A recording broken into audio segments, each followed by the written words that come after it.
Hi friends, welcome to Kalas infinity. எல்லோரும் எப்படி இருக்கிறீங்க? நல்லா இருக்கிறீங்களா?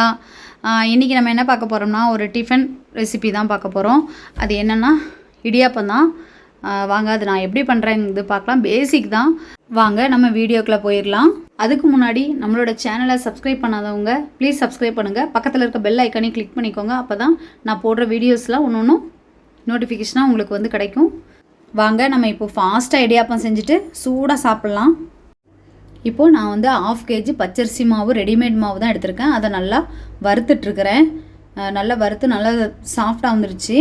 இப்போ வந்து நான் எடுத்து இன்னொரு பேஷனில் எடுத்து வச்சுக்கிறேன். அது வந்து கொஞ்சம் ஆறட்டும். அதுக்குள்ளேயும் கொஞ்சம் நம்ம வந்து தண்ணி சூட் பண்ணிடலாம். இது மாவு கலர்றதுக்கான தண்ணி 1/2 kg மாவுக்கு இவ்வளோ தண்ணி வச்சுருக்கிறேன். அது நல்லா கொதிக்கட்டும். இப்போ இந்த மாவு கூட நான் வந்து கொஞ்சம் உப்பு சேர்த்து கிளறி விட்டுக்கிறேன். உப்பு வந்து ஃபுல் மாவுக்குமே நிறைய உப்பு ரொம்ப ஜாஸ்தி தெரியணும் அப்படின்லாம் அவசியம் இல்லை. கம்மியாக 1/2 உப்பு மட்டும் போட்டால் போதும். கிளறிட்டேன். இப்போ வந்து தண்ணி கொதிக்கிற ஸ்டேஜில் இருக்குது. தண்ணி இன்னும் நல்லா கொதிக்கட்டும். அப்போ தான் வந்து நம்ம சூடாக ஊற்றும் போது மாவு அப்படி அந்த சூடான தண்ணியிலே, கொதிக்கிற தண்ணியிலே வந்து மாவு வந்து நல்லா வெந்துடும். அப்படி செஞ்சால் தான் வந்து இடியாப்பம் நல்லாயிருக்கும். இப்போ தண்ணி நல்லா வந்து கொதிச்சிருச்சு. இப்போ ஸ்டவ்வை ஆஃப் பண்ணிடலாம். ஆஃப் பண்ணிவிட்டு நம்ம எடுத்து ஊற்றி கொஞ்சம் கொஞ்சமாக ஊற்றிட்டு கிளறிக்கலாம். ஃபஸ்ட்டு தண்ணி நிறையவே விட்டுறலாம், ஒன்றும் இல்லை. எனக்கு இது 1/2 kg மாவுக்கு அந்த நான் வச்சுருந்த அந்த சில்வர் பாத்திரம் ஃபுல்லாக இருக்கிற தண்ணி ஃபுல்லாகவே சரியாக வந்துடும். அதனால் கொஞ்சம் ஃபஸ்ட்டு விட்டுட்டு கிளறிக்கிறேன். இப்போது தண்ணி ஓரளவுக்கு போதுமான அளவு விட்டுட்டேன். இப்போ வந்து நல்லா சூடாக இருக்குது மாவு. இதில் வந்து நான் வந்து கை விட்டு கிளற முடியாது. அதனால் கொஞ்சம் ஆற வச்சுக்கிட்டு அப்புறமா நல்லா கைட்டே நல்லா ஈவனாக பிசைஞ்சு விட்டுறலாம். இப்போது நல்லா வந்து மாவு ஆறுனதுக்கப்புறமா ஈவனாக நல்லா பிசைஞ்சு விட்டுட்டேன். இந்த மாதிரி இருக்குது பாருங்கள். மாவு வந்து நல்லா இப்போ இதில் வந்து வெந்த மாதிரியே தான் இருக்குது. நல்லாவே இந்த மாதிரி தான் இருக்கணும். கொலகொலன்னுலாம் இருக்கக்கூடாது. மாவு வந்து டைட்டாக தான் இருக்கணும் எப்பயுமே. இப்போ வந்து நம்ம இட்லி பாத்திரத்தில் வந்து குக்கரில் தண்ணி வச்சுக்கலாம். அது சூடாகட்டும். அதுக்குள்ளேயும் இட்லி தட்டெல்லாம் ஆயில் லைட்டாக போட்டுட்டு எடுத்து வச்சுக்கலாம். இப்போ இந்த மாவு வந்து ரெடி ஆகிடுச்சு. இதை ஊற வைக்கணும்லாம் அவசியம் இல்லை, உடனே செஞ்சிடலாம். இப்போ அச்சு எல்லாமே வந்து இடியாப்ப குழல் எல்லாமே ரெடி பண்ணி வச்சுட்டு நம்ம பிழியறதுக்கு ஸ்டார்ட் பண்ணிடலாம். மாவு பாருங்கள் நல்லா கெட்டியமாக இருக்குது. பிழியறதுக்கு கஷ்டமாக தான் இருக்கும். இது வந்து கெட்டியமாக இருந்தால் தான் உதிரியாக வரும். நல்லா வந்து நூடுல்ஸ் மாதிரி வரும். பிழிஞ்சு விட்டு வேக வச்சு நம்ம சாப்பிடும்போது வந்து எடுக்கும்போது நல்லா நூடுல்ஸ் மாதிரி வரும். இல்லை அப்படின்னா தண்ணி நீங்கள் கொஞ்சம் பிழியறதுக்கு கஷ்டமாக இருக்குது, கொஞ்சம் தண்ணி வச்சு இது பண்ணலாம் அப்படின்னா அது வந்து அந்த அளவுக்கு நல்லா வராது, உதிரியாக வராது. நூடுல்ஸ் மாதிரி கொஞ்சம் என்னதான் இருந்தாலும் அது ஒரு மாதிரி ஒட்டிக்கும். அதனால் இந்த மாதிரி டைட்டாக இருக்கிற மாதிரி மாவு பிசைஞ்சுக்கோங்க.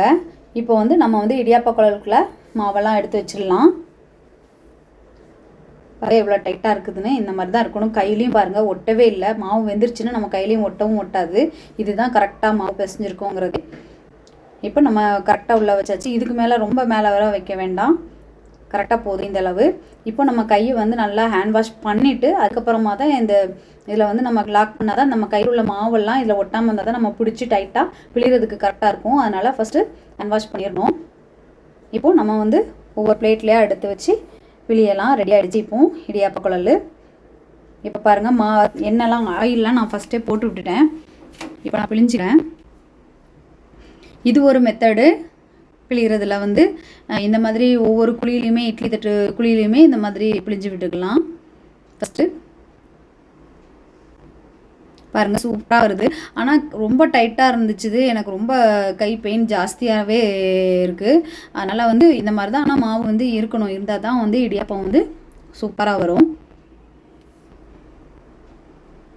நம்ம இதுக்கு மேலேயும் ஒரு தட்டு நம்ம வைக்க போகிறதுனால வந்து கரெக்டாக அந்த குழியில் வந்து கரெக்டாக இருக்கிற மாதிரி மட்டும் பார்த்துங்க. ரொம்ப மேலே ஹைட்டாக இருந்துச்சுன்னா அடுத்து மேலே ஒரு பிளேட் வைக்கும்போது அது வந்து ஒரு ஒட்டிக்கும் மேலே வந்து. இப்போ இது ரெடி ஆகிடுச்சு. இப்போ வந்து நம்ம பிழிஞ்சதுக்கப்புறமா அதில் வந்து ஒட்டியிருக்கிற இந்த மாவெல்லாம் வந்து இப்படி எடுத்துட்டு அதுக்கப்புறம் தான் நம்ம வந்து அந்த அச்சையும் கழட்டிட்டு அங்கே பாருங்கள் மாவெல்லாம் ஒட்டிகிட்ருக்கு. இதையும் வாஷ் பண்ணிக்கலாம். இப்போ ஃபஸ்ட்டு வாஷ் பண்ணிவிட்டு அப்புறம் போட்டுக்கணும். இல்லை அப்படின்னா திரும்ப நம்ம அதை வச்சு அப்படியே நம்ம போட்டோம் அப்படின்னா நல்லா பிழிறதுக்கு வந்து நல்லா நூடுல்ஸ் மாதிரி வந்து விழாது, கஷ்டமாக இருக்கும், ஒட்டிக்கும், வரவே வராது. மொத்தத்தில் அந்த ஓல் வழியாகவே மாவே வெளில வராது. அதனால் ஒவ்வொரு வாட்டியுமே இந்த மாதிரி வாஷ் பண்ணிக்கலாம். க்ளீன் பண்ணிட்டு இப்போ வந்து செகண்டு ஒரு வாட்டி எடுத்தது வந்து 2 பிளேட்டுக்கு வந்துச்சுது. இப்போ வந்து செகண்டு.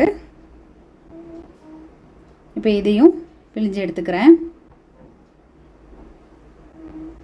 இப்போ பாருங்கள் இது எப்படி பிழிய போகிறேன்னா இது ஒரு மெத்தடு.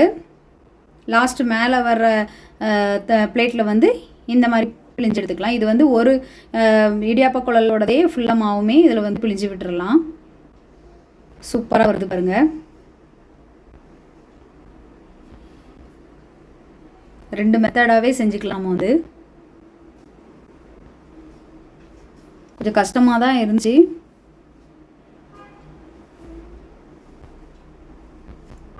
சூப்பராக இப்போ பிழிஞ்சாச்சு. அவ்வளோதான். எடுத்துகிட்டு இப்போ இட்லி குக்கரில் வச்சிடலாம். பிளேட்லாம் 1 by 1 போட்டுக்கிட்டேன். எடுத்து இட்லி குக்கரில் வச்சிடலாம். இப்போது தண்ணி இந்த மாதிரி நல்லா கொதிக்கணும். தண்ணி வந்து சும்மா நார்மலாக சூடாக இருக்கிறதுல வைக்க வேண்டாம். நல்லா கொதிக்கட்டும். தண்ணி கொதிச்சதுக்கப்புறம் இந்த மாதிரி வச்சுட்டு க்ளோஸ் பண்ணிவிட்டு ஒரு விசில் வந்து ஒரு 10 minutes வைக்கணும். விசில் வர வரைக்கும் வெயிட் பண்ணணும். விசில் வந்து அப்புறம் கவுண்டிங் பண்ணணும். ஒரு 10 minutes வச்சிட்டோன்னா நம்மளோட இடியாப்பம் வந்து ரெடியாக இருக்கும். அப்புறம் வந்து இப்போ இதுக்கு இடியாப்பத்துக்கு வந்து நான் இடியாப்பம் கூட வந்து சாப்பிட்றதுக்கு வந்து நான் வந்து தேங்காய் வந்து எடுத்து மிக்ஸி ஜாரில் தண்ணி விடாமல் போட்டு எடுத்துக்கிறேன். தேங்காய் திருவுறதுலேயும் திருவிக்கலாம். நான் வந்து நீங்கள் டைம் ஆகிடுச்சிங்கிறதுனால இப்படி செஞ்சுக்கிறேன். அப்புறமா வந்து இப்போ பாருங்கள், நல்லா வந்து 10 minutes ஆகிடுச்சு. விசில் வந்து 10 minutes ஆகிடுச்சு. சூப்பராக வந்துட்டுருக்குது.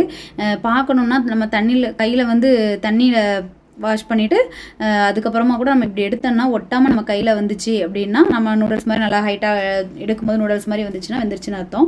இப்போ எடுத்துக்கலாம். பாருங்கள், சூப்பராக வந்திருக்கு நம்மளோட இடியாப்பம். எவ்வளோ லென்த்தியாக வருது பாருங்கள். அப்படி நூடுல்ஸ் மாதிரியே இருக்குது. சூடாக யாருக்கெல்லாம் தேங்காய் போட்டு சக்கரை போட்டு சாப்பிட்றதுக்கு ரொம்ப பிடிக்கும்ன்ட்டு நம்மளுக்கு வந்து கமெண்ட்டில் சொல்லுங்கள். எனக்கு வந்து இதில் வந்து ஸ்வீட்டாக சாப்பிட்றதுக்கு தான் எங்களுக்கெல்லாம் பிடிக்கும். அதனால் நான் ஸ்வீட்டாகவே செஞ்சுருக்கேன். தேங்காய் போட்டு சக்கரை போட்டு சாப்பிட்லான்ட்டு. இப்போ பாருங்கள், அடுத்த பிளேட்டில் நான் இந்த மாதிரி ஊற்றி வச்சல இது எப்படி வந்திருக்குதுன்னு பார்க்கலாம். இதுவும் சூப்பராக ஒட்டாமல் அப்படியே வந்திருக்குது. எடுக்குமே அப்படியே ஃபாஸ்ட்டாக அப்படியே வருது பாருங்கள். செம்மையாக வந்திருக்குது. நம்மளோட இடியாப்பம் வந்து சூப்பராக ரெடி ஆகிடுச்சு. பாருங்கள், எடுக்கிறதுக்குள்ளேயுமே நல்லா வருது.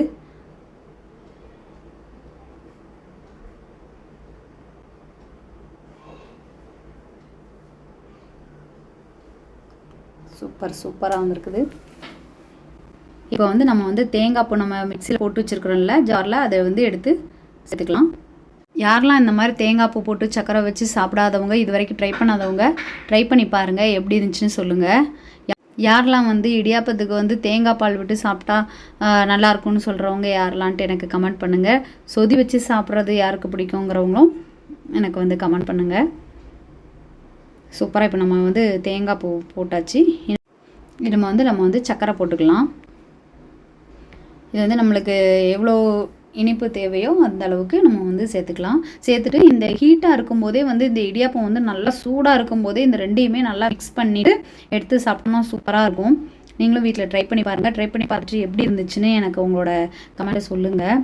இது வரைக்கும் நம்மளோட சேனலை சப்ஸ்கிரைப் பண்ணாதவங்க ப்ளீஸ் சப்ஸ்கிரைப் பண்ணுங்கள். பக்கத்தில் இருக்க பெல் ஐக்கானையும் கிளிக் பண்ணிக்கோங்க. Thank you for watching. Bye.